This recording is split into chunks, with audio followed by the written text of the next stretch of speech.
Vamos lá.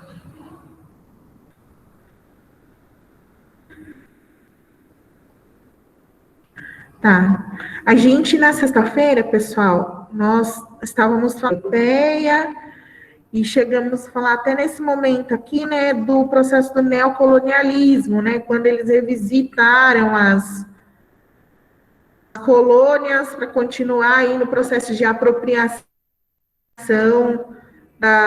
das riquezas desse lugar para deixar, né, para aumentar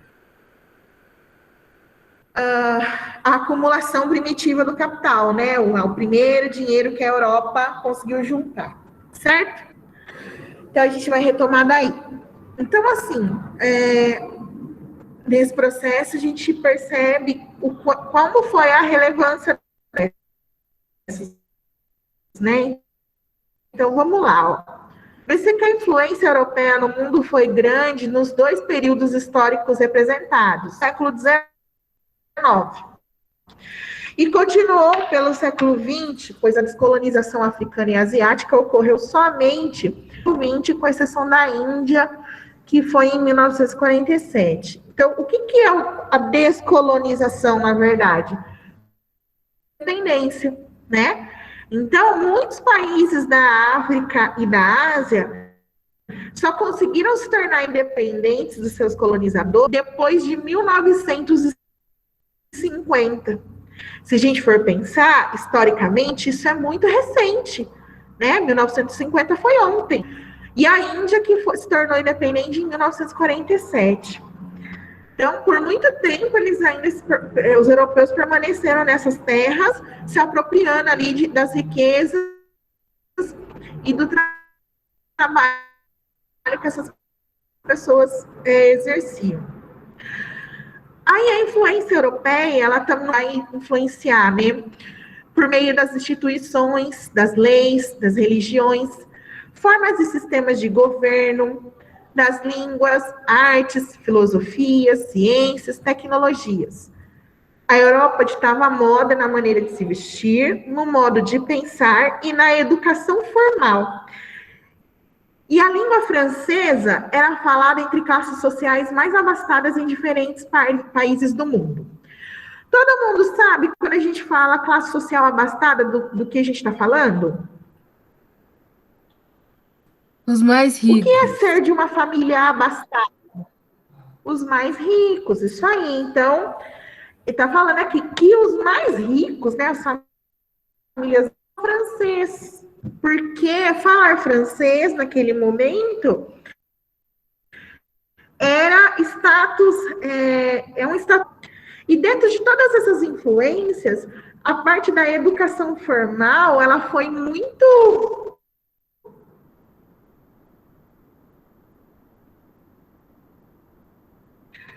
significatória, que teve um período aqui da história do Brasil em que a produção de café, né, organizava o país, as suas políticas e a sua economia, certo?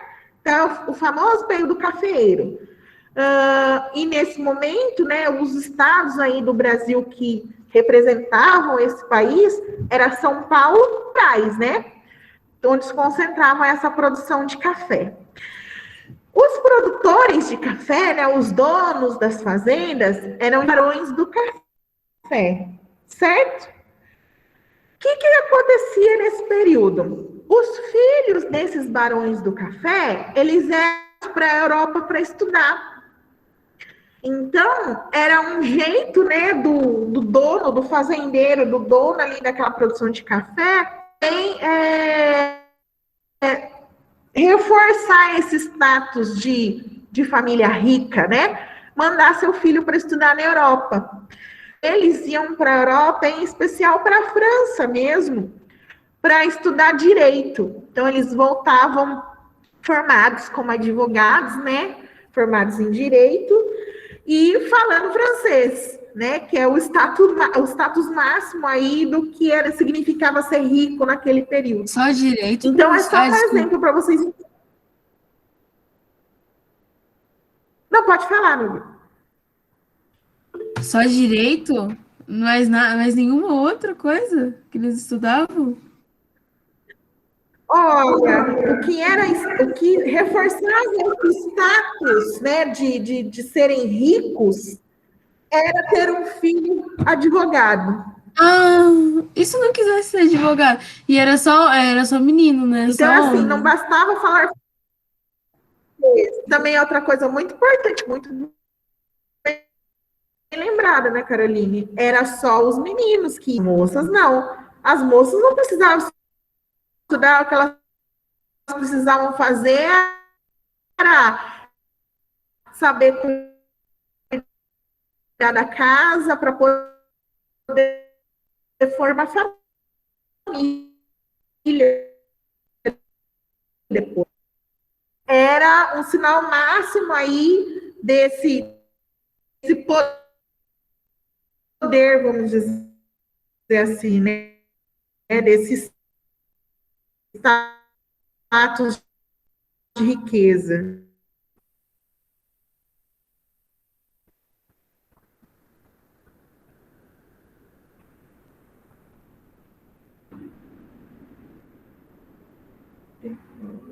Professora, tô travando. Não sei se é só no meu que tá travando, por causa da internet, ou é no de todo Não, mundo. no meu também tá travando Ah, bastante. tá. O meu também. Caiu a Vocês internet. me ouviram? Professora, mais ou menos. Que Você Só agora, será agora que eu que tava voltei? travado Eu demais. não sei, peraí. Tava parecendo um robô aí falando.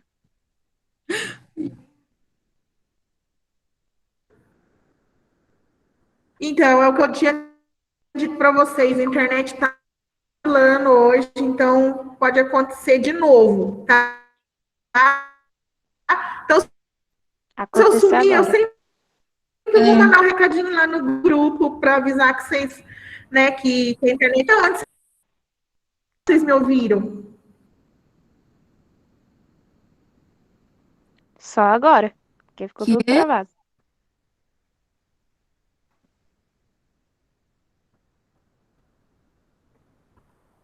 Ixi, acho que agora ela saiu. Travou de saiu. novo? Ah, agora voltou. Travou. Sim, acho que voltou Ai, agora. gente, aguenta aí. Voltou, será? Vamos ver se vocês entendem a minha pergunta. Até onde vocês conseguiram ouvir antes de eu travar? Você tava. É que você tá falando sobre, As meni. sobre as É, moças que eu. É, sobre as meninas que eu falei que não ia pra faculdade. Aí estava explicando. O que eu entendi foi que a senhora falou que era tipo o mais alto. A última coisa que você podia fazer para mostrar que você é rico era falar francês e fazer direito. É isso que eu entendi. Isso. Não, é isso mesmo, Ana Caroline. Então, assim, é realmente reforçar esse status. Aí você tinha perguntado, mas é só direito? Um outro jeito de reforçar aí a ideia de riqueza era ter um filho médico. Só que quando a gente pensa aí nas intenções, né? Porque durante o período cafeeiro também eram esses produtores que se tornavam políticos, inclusive até presidentes, né? A gente teve o período lá da República do Café com Leite, quando Minas e São Paulo revezava, né? Uma hora o presidente era de São Paulo, outra hora o presidente era de Minas. Então, a opção pelo direito tem a ver com isso também, para que depois eles pudessem usar os filhos advogados dentro da política, tá certo? Então, é tudo com uma intenção. Enquanto isso, as meninas não tinham preocupação em estudar meninas, porque o papel da menina naquele momento era aprender a cuidar da casa para depois poder formar uma família, né? Então, não tinha essa preocupação em mandá-las para o exterior para estudar, certo? Bom, então tudo isso é marca desse processo, né, hegemônico da Europa. Bom, aí seguindo aqui.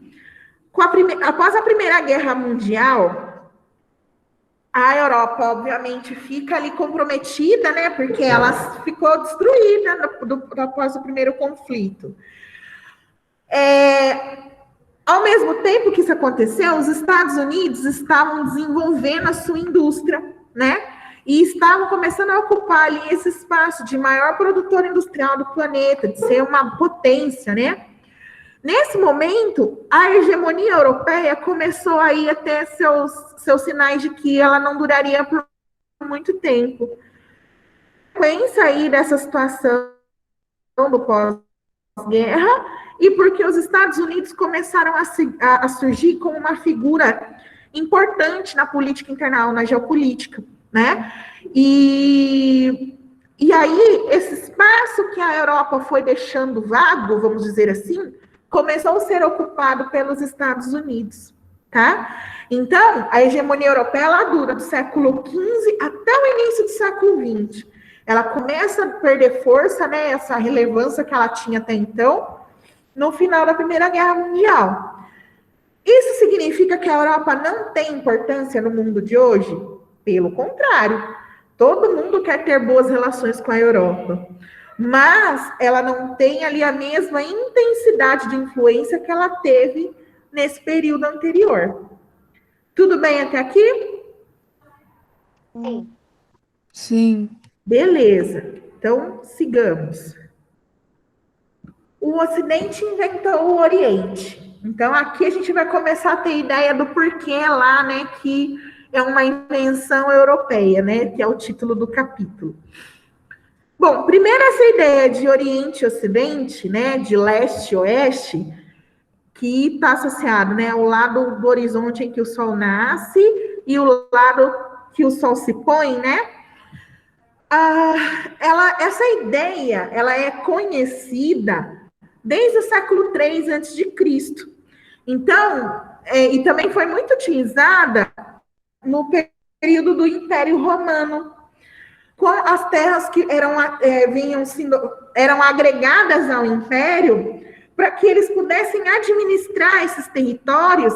O Império Romano também se dividiu em Oriente e Ocidente, para poder facilitar ali essa organização.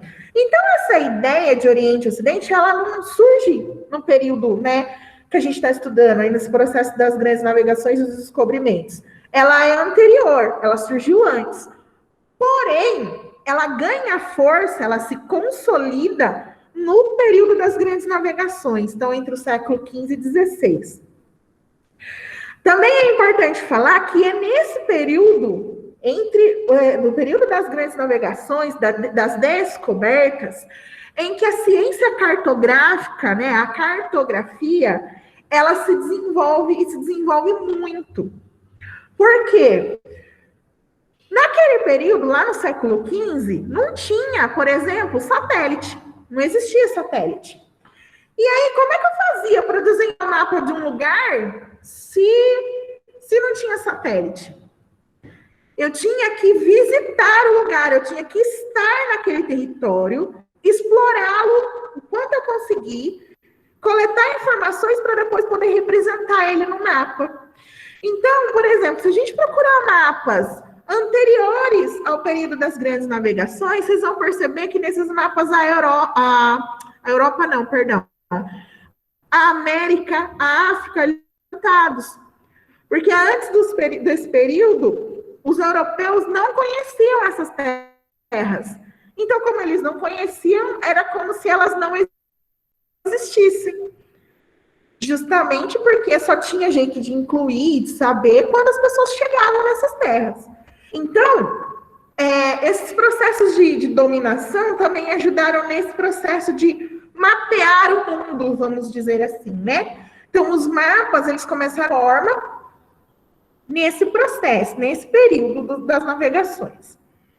Dentro dessa produção cartográfica de mapas, a gente tem, né, um cartógrafo que foi muito importante, que, né, a gente conhece ele como Mercator, e a gente conhece a projeção dele como Mercator, e o nome dele era Gerard Kremers.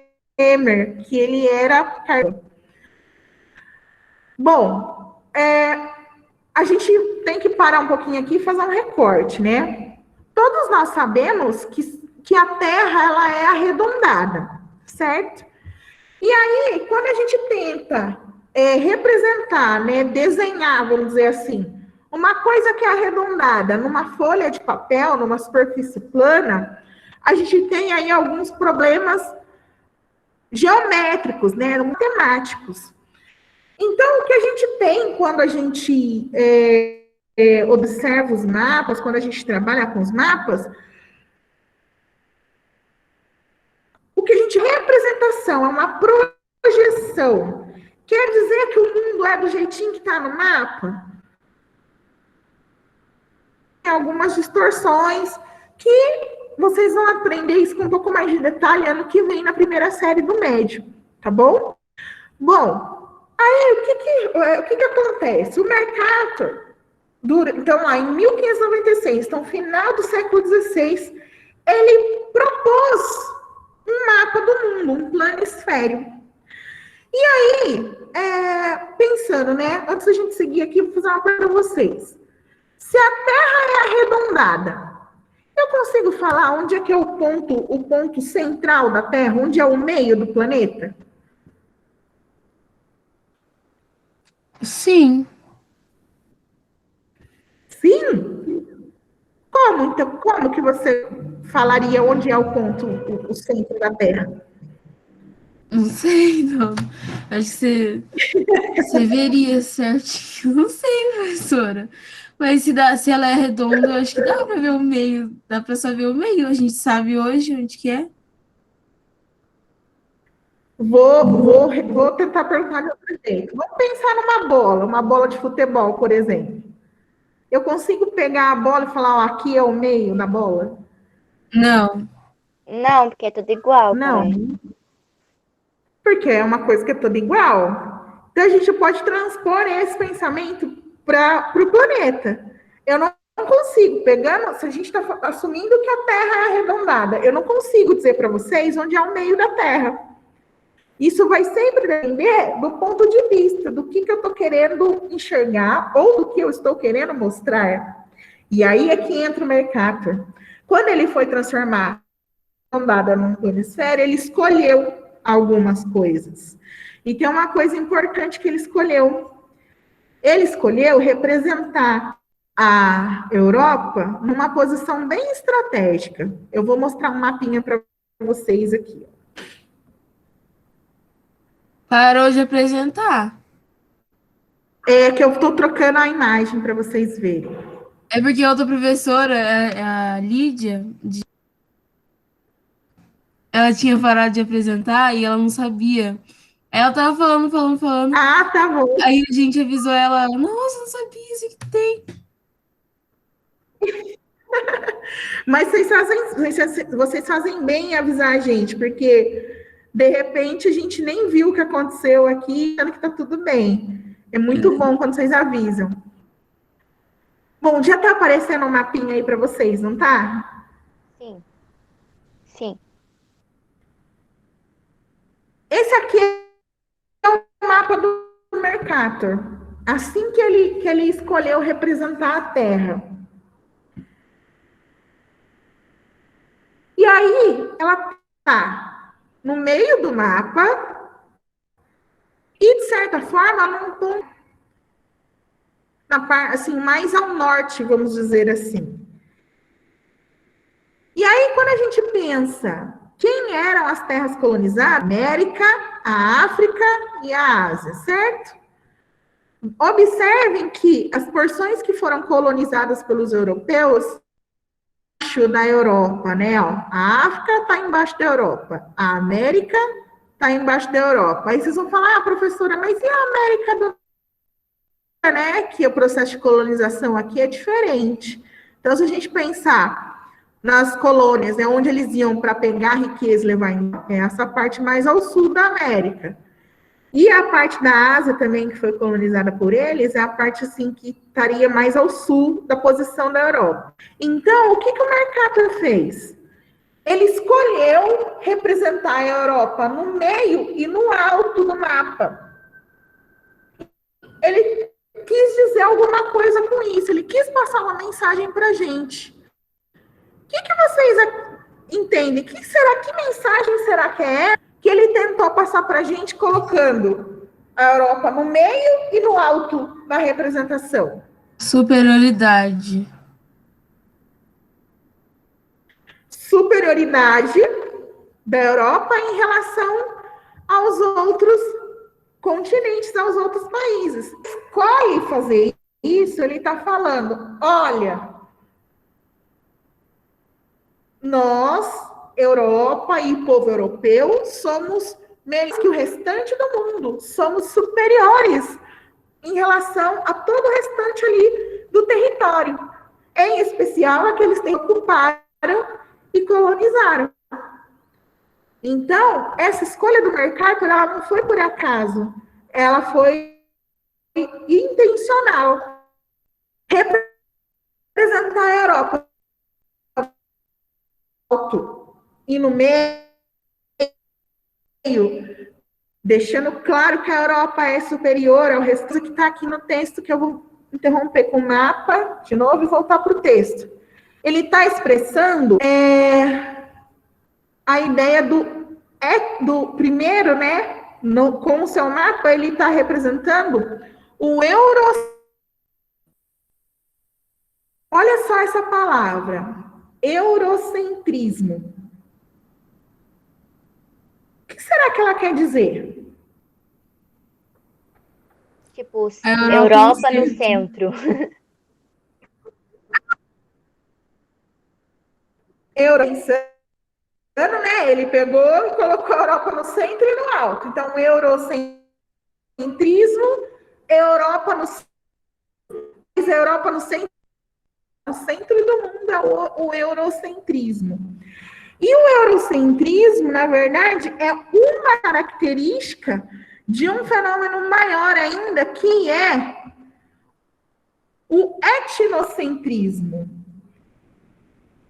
Então, vamos pensar, ó, se a Europa no centro, o etnocentrismo seria o quê? Vamos pensar na palavra?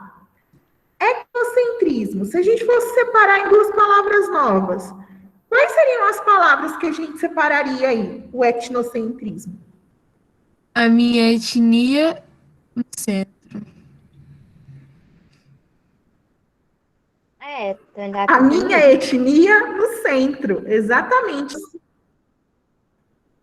Etnocentrismo é uma etnia, né, um povo que está no centro. É uma etnia que é superior às demais etnias conhecidas. Então, a Europa eurocêntrica também era etnocêntrica, considerava o seu povo como superior em relação a outros povos do mundo. Tudo bem até aqui, gente? Sim. Sim? Sim. Então, ó, eu vou colocar essas duas definições no chat, parem no caderno, tá bom? Primeiro, o eurocentrismo.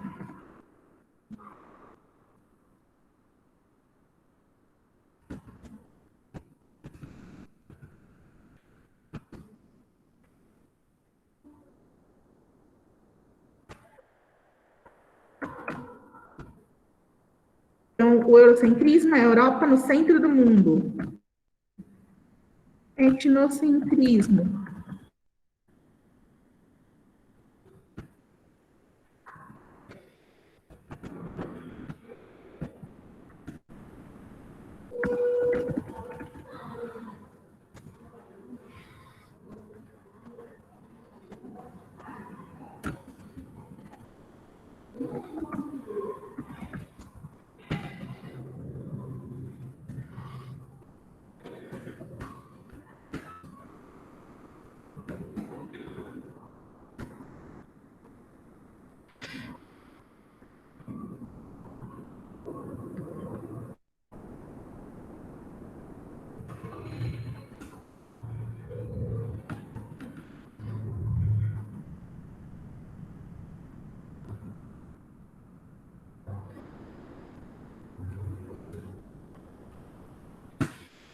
Então, ó, aí o etnocentrismo, né? Considera o centro do mundo, se considerando superiores aos demais povos, certo? Então, a Europa, ela é eurocêntrica e a parte pior, etnocêntrica. E isso justificava o domínio, né? A gente deles subjugarem os outros povos, né? Escravos das terras que eles invadiram.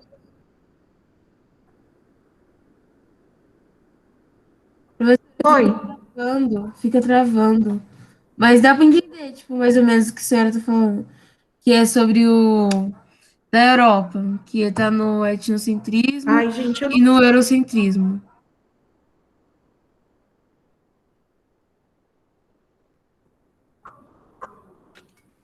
A internet tá horrível aqui hoje.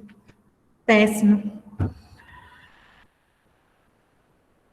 Então, assim, só para tentar fechar essa ideia, eles usam para escravizar os outros povos, né? Porque quando eles chegavam lá e eles se consideravam melhores que os povos das terras que eles invadiram, pronto. Ele é pior do que eu, então eu posso escravizar, eu posso usar a mão de obra dele com pagamento, com nada. Ele está aqui para me servir.